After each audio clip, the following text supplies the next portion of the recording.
Last but not least, we'll go to Viedoc Reports itself. This tab has a number of standardized reports available on the left-hand side. These are available for every study right out of the box. Well, it takes about 5 minutes to configure this system, so I'll consider that out of the box enough. So standard reports, review status, missing data, queries, all of that is available right here in the system. One that I like to point out is this key risk indicator report.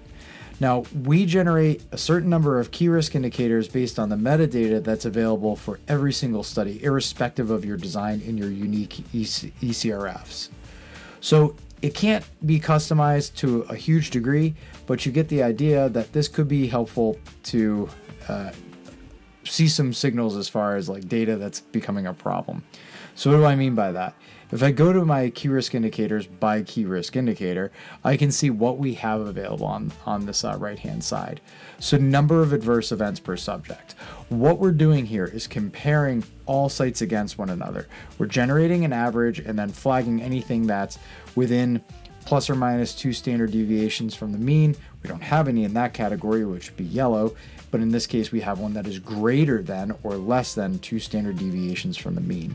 So that is this first site here that we see. They have on average about 3 adverse events per subject, where overall for all of my sites we're only at 0.69.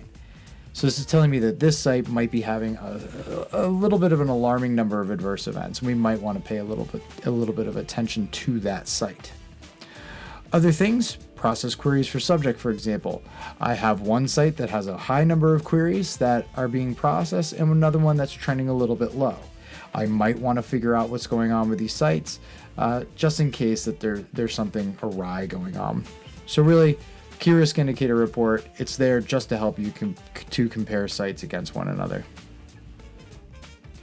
There are lots of different reports here to explore. If these are of interest to you, schedule a demo. We'll be happy to take a deeper dive. But for now, I'm going to mention the custom reports area. This is where the power of Viedoc Reports really shines. We allow you to have as many custom reports in Viedoc Reports as you would like. You can download sample data. It's all done in R. Then you upload your R code and out come custom reports. There's a lot you can do here. If you need to merge data sets and do joins between data tables so you can see data from multiple different CRFs or domains in one place, Viedoc Custom Reports allows you to do that. If you want to have some images that really pop and tell a story, again, Viedoc Reports allows you to do that. So for example, I can look at this report on just treatment-related serious adverse events. I open the report, system takes a moment to load, and there we have a data table. So here I'm listing each of these treatment-related SAEs, treatment-related SAEs by subject. Based on the way we've generated this report, I can also do a more roll-up view by site. If we wanted to have something which was more graphical, we can look at this report here, which is looking at some data that's coming from one of our ePro forms. This will refresh, it pops up, and I have a nice graphical representation of the data.